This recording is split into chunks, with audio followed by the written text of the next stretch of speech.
습니다. 신약 성경 고린도전서 12장 1절에서 11절까지 말씀입니다. 신약 성경 고린도전서 12장 1절에서 11절까지 말씀 한 절씩 교독하시고 마지막 절은 다 같이 읽도록 하겠습니다. 형제들아, 신령한 것에 대하여 나는 너희가 알지 못하기를 원하지 아니하노니 너희도 알거니와 너희가 이방인으로 있을 때에 말 못하는 우상에게로 끄는 그대로 끌려갔느니라. 그러므로 내가 너희에게 알리노니 하나님의 영으로 말하는 자는 누구든지 예수를 저주할 자라 하지 아니하고 또 성령으로 아니하고는 누구든지 예수를 주시라 할 수 없느니라. 은사는 여러 가지나 성령은 같고 직분은 여러 가지나 주는 같으며 또 사역은 여러 가지나 모든 것을 모든 사람 가운데서 이루시는 하나님은 같으니 각 사람에게 성령을 나타내심은 유익하게 하려 하심이라.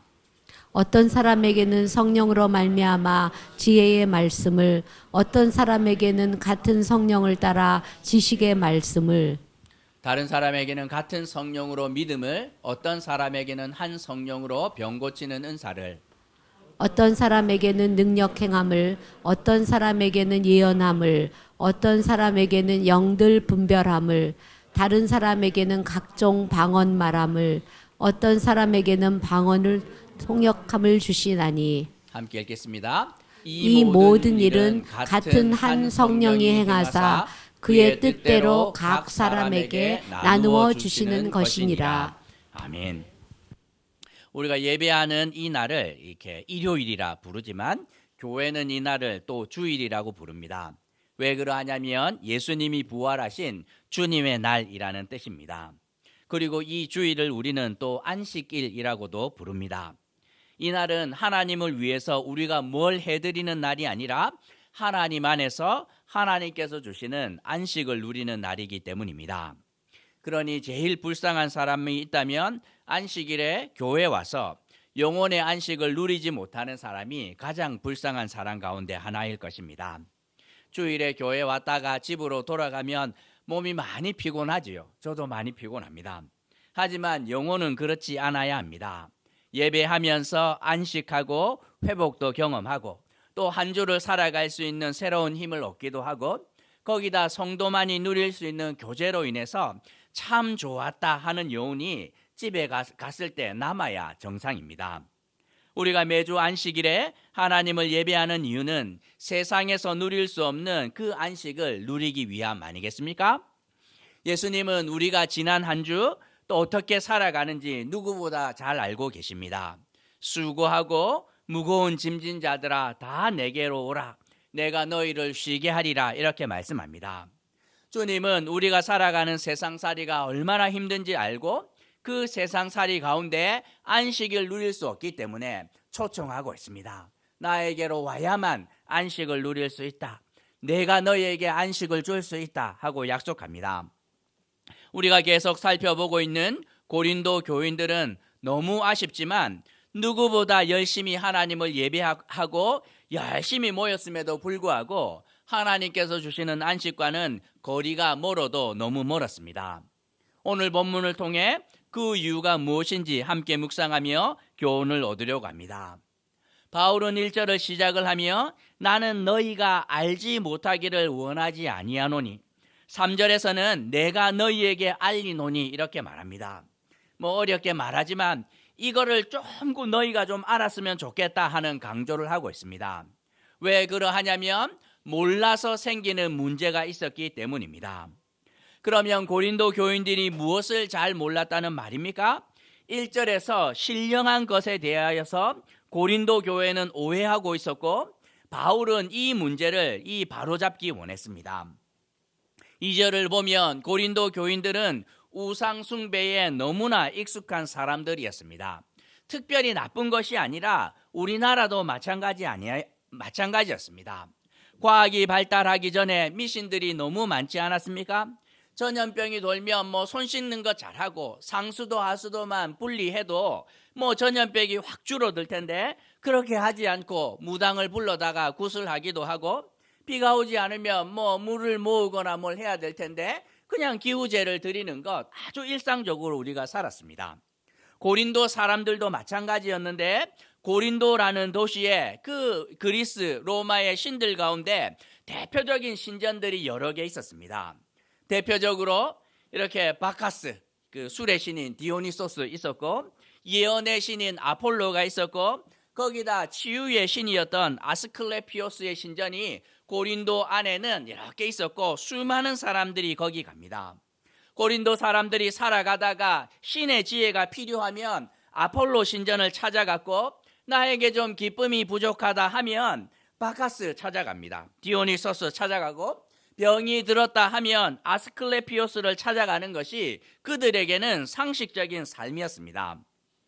거기 가면 누가 있냐면 각 신전마다 신령한 사람들이 있었습니다. 사제들이 있었는데, 이 보면 막 이렇게 그 아폴로의 사제 같은 경우에는 이 막 열심히 춤추다가 보면 갑자기 막 목소리가 변하면서 신의 음성을 들려주기도 하고, 그리고 바카스 섬기는 사제들은 술을 먹고 황홀경 가운데 있다가 막 짐승을 맨손으로 막 찢어 발기기도 합니다.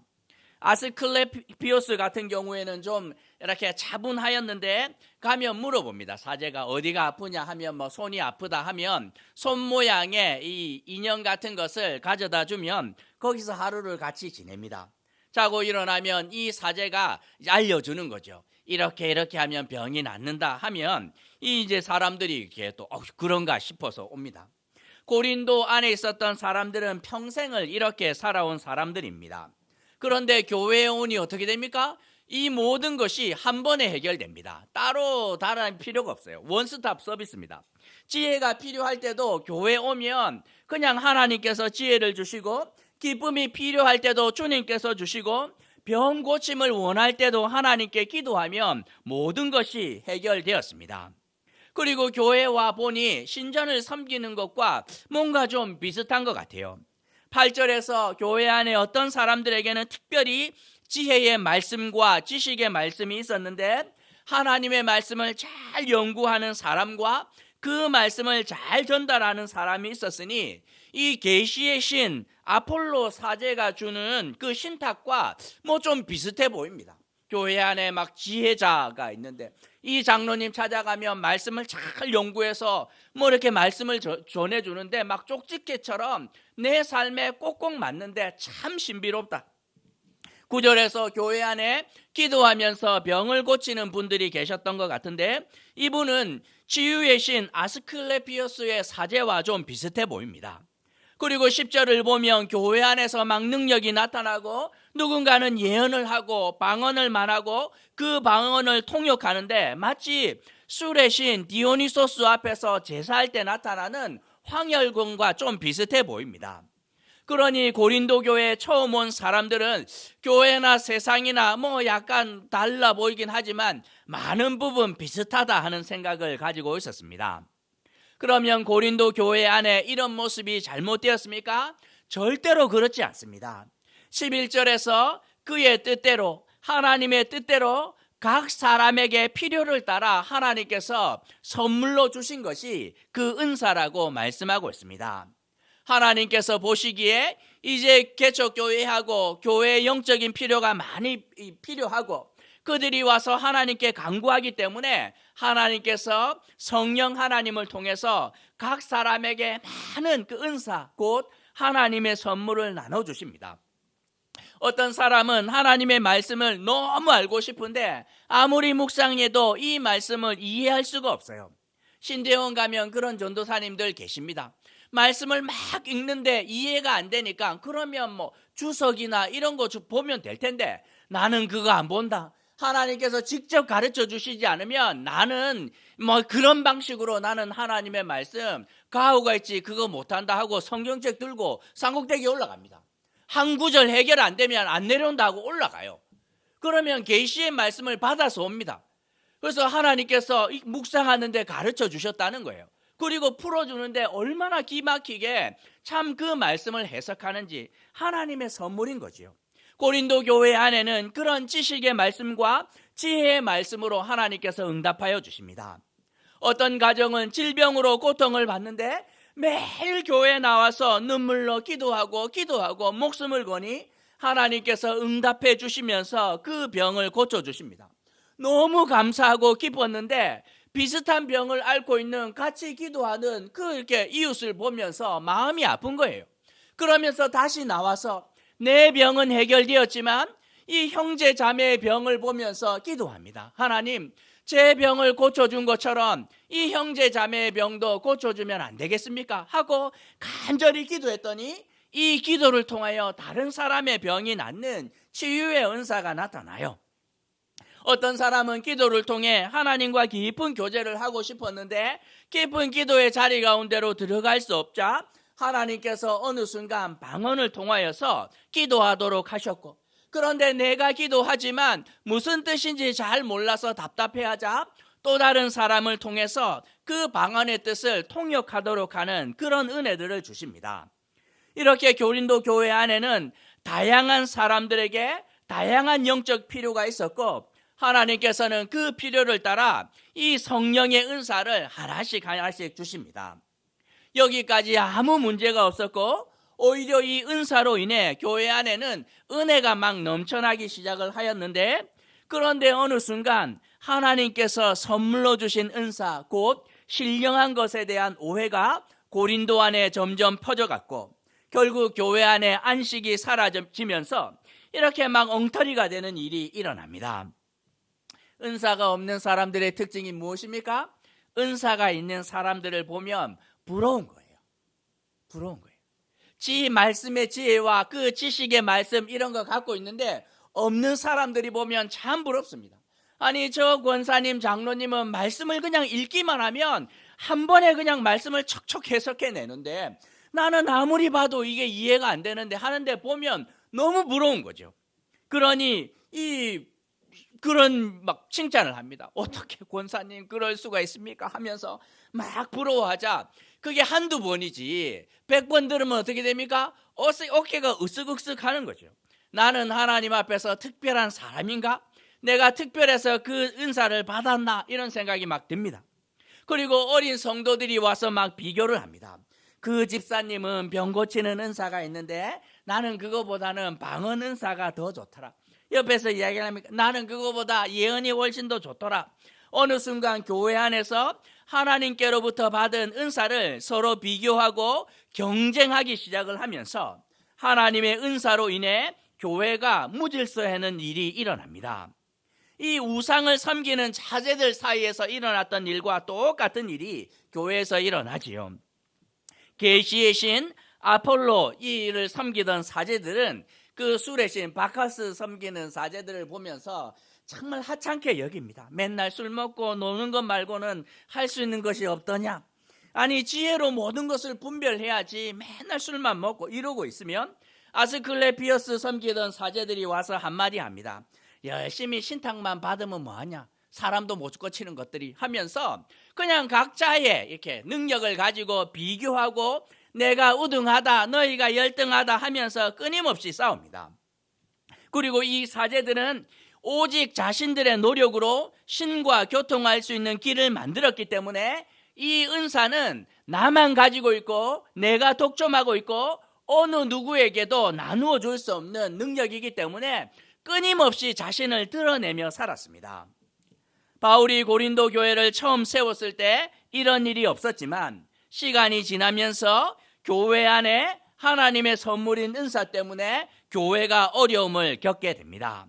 다양한 은사를 가진 자들이 교회 안에서 서로 비교하고 경쟁하고 자신의 우월함을 드러내고 타인의 열등함을 확인하는 자리가 매주 주일마다 일어납니다. 그러니 얼마나 피곤합니까?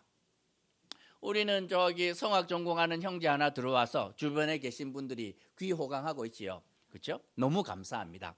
그런데 이제 그 성악 전공하는 친구들이 유학을 많이 오지 않습니까?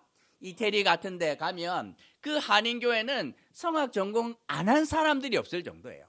웬만하면 뭐 다 성악 전공한 사람들인데 거기 가면 귀가 아파서 예배를 할 수가 없어요. 저쪽에서 테너가 막 뽐내기 위해서 소리 지르면 소프라노가 더 크게 막 소리 지르면서 베이스가 질 수 없다, 뭐 바리톤도 있다 이렇게 하는데 귀를 막고 싶다는 거예요. 저희 형님은 그 성악을 전공 안 했는데 매주일마다 가면 끊임없이 자신의 탁월함을 드러내고 타인의 열등함을 확인시키는 장이기 때문에 예배할 때마다 시끄러워서 죽겠다. 그래서 예배 가는데 이 찬양 다 끝나고 설교할 때 들어가는 사람들이 생길 정도로 교회가 엉터리가 되는 거예요. 주일마다 와서 안식을 누려야 되는데 늘 긴장합니다. 와서 내가 막 1등하고 저 사람 막 밟아야 되는데 하니 무슨 예배가 되겠습니까? 고린도 교회 안에는 거기다 다양한 신분의 사람들이 있었으니 이게 더 복잡해집니다. 귀족은 이렇게 왔는데 얘는 방언을 못합니다. 그런데 노예 출신 이 성도는 방언을 막 하기 시작을 하자 와서 한 소리 하는 거죠. 뒤에서 귀족 별거 없다 이렇게 말하고. 병 고치는 은사를 가졌던 귀족이 있었는데 질병으로 고통받는 노예를 보면서 긍휼히 여기는 마음으로 기도를 해줘야 되는데 그렇게 하지 않아요. 역시 노예는 하나님의 눈에 노예다 하면서 이 하찮게 보니 교회 꼴이 엉망이 되는 거죠. 교회 안에 사사건건 싸움이 일어납니다. 너는 누구 파냐, 바울 파냐, 아볼로 파냐 하고 싸우고, 너는 독신이냐 아니냐 하고 싸우고, 너는 제사 음식을 먹냐 안 먹냐 하고 막 싸우면서 끊임없이 우리가 우등하다, 너희가 열등하다 하며 으르렁거리는데 교회 꼴이 말이 아닌 것입니다. 결국 하나님께서 주신 이 은사 때문에 교회 안에 안식이 산산조각이 났고 바울은 참지 않고 이들에게 하나님의 말씀을 전하고 있습니다. 바울은 먼저 모든 은사는 같은 하나님이 주신 것이라고 말씀하고 있습니다. 3절에서 성령 하나님의 도움이 아니고는 절대로 예수님이 내 삶의 주인입니다 하고 고백할 수 없는데 너희들은 물어보면 다 예수님이 주인이라고 고백하지 않느냐? 각자가 다른 신을 섬기는 것이 아니라 같은 하나님을 믿고 있고 그 하나님으로부터 모든 은사가 허락된 것이다 이렇게 말씀합니다. 4절과 5절, 6절에서 보면 교회 안에는 여러 가지 은사와 여러 가지 직분과 여러 가지 사역이 있는데 그 모든 것을 주시는 분은 같은 하나님이라고 바울은 가르치고 있습니다. 우상을 섬기는 사제들은 각각 다른 신을 섬겼지만 우리는 같은 하나님을 섬기고 있는 것 아니냐? 옆에서 보면 마치 다른 신을 섬기고 싸우는 것처럼 보이는데 심각한 잘못을 범하는 것이라고 바울은 경고하고 있습니다. 그리고 두 번째로 모든 은사는 하나님의 선물이라고 말씀합니다. 11절에서 이 모든 일은 같은 한 성령이 행하사 그의 뜻대로 각 사람에게 나누어 주시는 것이라 이렇게 말합니다. 당신들이 다양한 하나님의 은사를 받았는데 어떻게 받았습니까? 각 공로대로 받은 것이 아니라 하나님의 뜻대로 받은 것이라고, 하나님께서 보시고 선물로 주신 것이라고 말하는 것입니다. 등수를 매겨서 우열을 따라서 주시는 것이 아니라 하나님의 생각에 가장 선한 뜻대로 선물로 주신 것이 이 하나님의 은사라 이렇게 말합니다. 선물을 받은 자들이 해야 되는 일이 무엇이냐면 자랑하는 일이 아니라 감사하는 일을 먼저 해야 되지요. 그 선물을 주신 하나님께 감사하고 또 감사하고 그리고 받은 선물을 잘 사용하는 일이 선물을 주신 분을 기뻐하게 하는 일 아니겠습니까? 하나님께서 은사를 선물로 주신 목적이 무엇인지 바울은 7절에서 말씀하고 있는데 각 사람에게 성령을 나타내심은 유익하게 하려 하심이라 이렇게 말씀합니다. 하나님께서 각 사람에게 은사를 주신 이유는 주님의 몸된 교회를 유익하게 하라고, 형제 자매에게 유익을 끼치라고 주셨다 말합니다. 너희는 서로 자랑하고 비교하며 교회 안에 아무런 유익이 안 되는데 그런 것은 하나님 앞에서 심각한 잘못을 범하고 있는 것 아닌가 하고 바울은 책망합니다. 자녀들, 이렇게 여러 명 자녀들이 있으면 한 배에서 태어났지만 취향이 다 다릅니다. 달라도 얼마나 다른지 몰라요. 그래서 그림 그리는 거 좋아하는 자녀에게는 미술 도구 선물로 주고, 책 읽는 거 좋아하는 자녀에게는 원하는 책을 선물하고, 운동 좋아하는 자녀에게는 근사한 체육복과 아주 멋진 운동화를 이렇게 선물하면 부모가 기대한 건 뭡니까? 감사해야 될 텐데 이놈이 와서 이야기하는 거죠. 아빠, 저거 얼마야? 왜 내 거보다 비싸지? 왜 저게 더 비싸? 이러면 이제 큰일 나는 거예요. 끊임없이 비교하면서 우리가 기대하는 것은 받은 선물로 열심히 그림을 그려서 집집마다 방방마다 그림을 붙여놓고 유익하게 하는 것. 책을 읽고 와서 아빠 책이 너무 재밌었어요 하면서 나누어주는 거 아닙니까? 날마다 땀 흘리고 그 운동복 입고 운동화 신고 열심히 운동하면서 와서 아빠 운동화 다 떨어졌어요, 또 하나 사주세요 하면 운동화 10개인들 못 사주겠습니까? 그런데 선물로 받은 은사를 이 정말 감사하지 못하고 끊임없이 그거 가지고 비교하고 서로에게 해를 끼치고 있으니 하나님께서 기뻐하실 일이 만무합니다. 오늘은 말씀을 통해 두 가지만 생각해 보려고 하는데, 먼저 교회는 자랑하는 곳이 아니라 감사하는 곳이 되어야 한다는 것입니다. 우리가 6일 동안 살아가는 세상은 끊임없이 경쟁하는 곳입니다. 죽을 때까지 경쟁하는 곳이지만 교회는 그렇지 않습니다. 교회는 하나님께서 나에게 주신 것으로 인해 감사하는 곳이 되어야 됩니다. 하나님께 감사하지 않고 사람 안에 있는 것을 자랑하는 교회는 반드시 망하게 되어 있습니다. 오늘 본문에는 9개의 은사가 등장하지만 눈에 보이는 이런 은사들 말고 귀한 은사가 얼마나 많은지 모릅니다. 섬김의 은사, 이런 것은 눈에 보이지 않지만 얼마나 보석처럼 아름다운 은사인지 모릅니다. 찾아보면 우리 모두에게 하나님께서 그분의 뜻을 따라 나누어진 은사가 있고, 그렇기에 우리 모두는 하나님 앞에서 감사하며 살아갈 수 있다, 이렇게 말합니다. 집에서 좀 나물 요리 좀 해보겠다 싶어서 뭘 해야 되는데 궁금하지 않습니까? 그래 대장금에게 전화를 걸어서 이렇게 물어보았더니만 불친절해도 얼마나 불친절한지 모릅니다. 그래 쉬운 걸 물어보나 이러면서 그냥 데쳐가지고 마늘 이렇게 간장 참기름 넣고 조물조물하고 깨 뿌리면 끝난다. 그 쉬운 걸 왜 못하냐 이렇게 하는데 화가 머리 끝까지 납니다. 자기한테나 쉽지. 처음 하면 끓는 물에 몇 분을 데쳐야 되는지, 이게 양념을 티스푼으로 얼마나 넣어야 되는지, 넣는데 순서는 어떻게 해야 되는지 하나도 모르는데 그렇게 쉬운 걸 왜 못하냐. 당신은 은사가 있으니 그게 쉽지, 없는 사람한테는 어려워도 얼마나 어려운지 모릅니다. 감사하라 이렇게. 최선을 다해서 고민하고 그렇게 해서 옷을 입고 왔는데 이 제 모습을 보며 머리부터 발끝까지 화를 내는 분들 계십니다. 아니 어떻게 목사님, 그 색에 그게 맞습니까? 넥타이가 그거랑 어울립니까?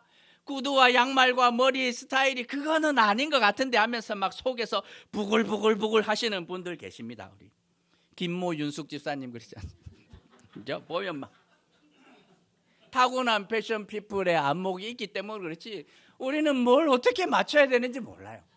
똑같은 옷장인데도 저분의 터치를 받으면 사람이 새 사람이 되는데 은사인 거예요. 그냥 타고난 겁니다. 타고난 것.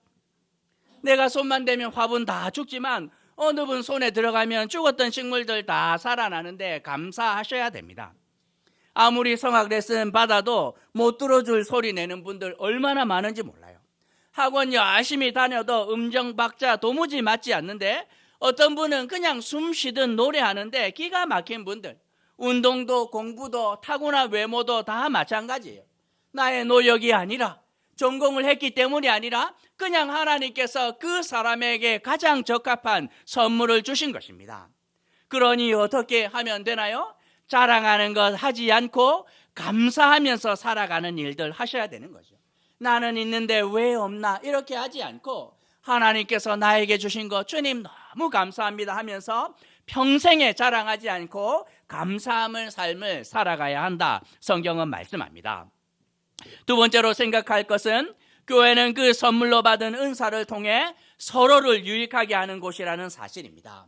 세상은 나에게 있는 그 은사를 가지고 날 자랑하고 날 유익하게 하는 곳이지만 교회는 그렇지 않습니다. 주님께서 선물로 주신 그 은사를 통해서 서로를 유익하게 하고 형제 자매를 유익하게 하고 주님의 몸된 교회를 유익하게 하는 곳이라 이렇게 말합니다. 식탁 교제의 날 우리 어르신들이 이 맘먹고 한번 실력을 발휘할 때 식탁 자체가 은혜롭습니다. 우리 평강이 한번 노래하면 주변에 계시는 분들은 이제 귀가 호강하지 않습니까? 건강검진표 들고 우리 심지사님께 찾아가면 세상 천지에 이런 의사가 어디 있습니까? 이렇게 친절한 의사 없지요. 주일에 2층 올라가 보면 이 매주 다른 선생님들이 와서 아이들을 섬기는데 제가 한 번씩 가서 보면 각자가 가진 은사로 얼마나 귀하게 아이들을 섬기는지 모릅니다. 다현이 춤추는 거 못 봤죠? 은재 둘 다 춤 얼마나 잘 추는지. 우리 오주원이 이렇게 1층에 있을 텐데 주원이 피아노 치는 거 한번 들어보면 참 제가 이렇게 한번 어디 반주시켰으면 좋겠다 싶을 것처럼 얼마나 섬세한지 몰라요. 노균혁 원사님 때 가면 꼭 그 다육이 한번 보셔야 되는데 다육이가 그런 색깔이 나는구나. 단풍 든 다육이 못 봤죠? 기가 막힙니다. 각자에게 주신 선물이 얼마나 귀한지 그것을 나만 소유하는 것이 아니라 흘려보내고 다른 사람들을 위해서 사용할 때 그 유익이 얼마나 풍성한지 모른다고 성경은 말씀하고 있습니다. 내 안에 있는 은사만 발견하는 것으로 끝나면 안 되고 끊임없이 옆에 있는 가족들을 보면서 이 사람에게 하나님께서 주신 은사가 무엇인지 그 숨겨진 은사를 발견해서 격려하고 교회 전체가 유익을 누리도록 수고하는 일 우리 가운데 남아있다 성경은 말씀합니다. 제일 불쌍한 사람이 누구냐면 회사 생활하듯 교회 생활하는 분들입니다. 회사에서 끊임없이 스스로의 유능함을 드러내고 밥값을 하고 있다는 것을 증명하고 부가가치를 창출해야 되는데 교회에 와서도 그렇게 신앙생활하는 분들이 있어요.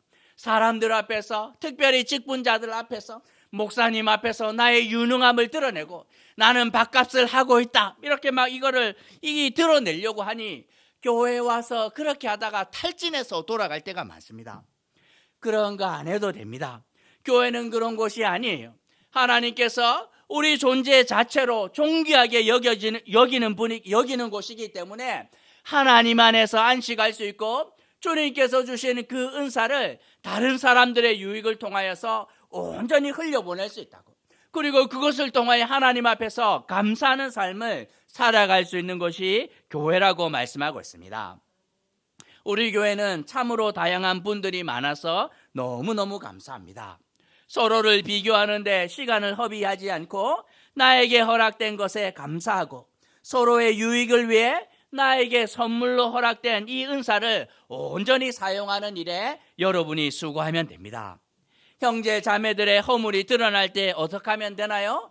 덮어주고 품어주면 되고 형제 자매들의 장점이 드러날 때 시샘하지 않고 끊임없이 격려하면서 그 장점들을 통하여서 그 은사가 모두를 풍성하게 할 수 있도록 그리고 그렇게 하기 시작을 할 때 선물로 주신 하나님의 마음을 시원하게 하는 자리 가운데 나아갈 수 있는데 우리 모두가 그 자리 가운데로 나아가게 되기를 주님의 이름으로 도전하는 것입니다. 말씀 생각하시면서 함께 기도하도록 할까요?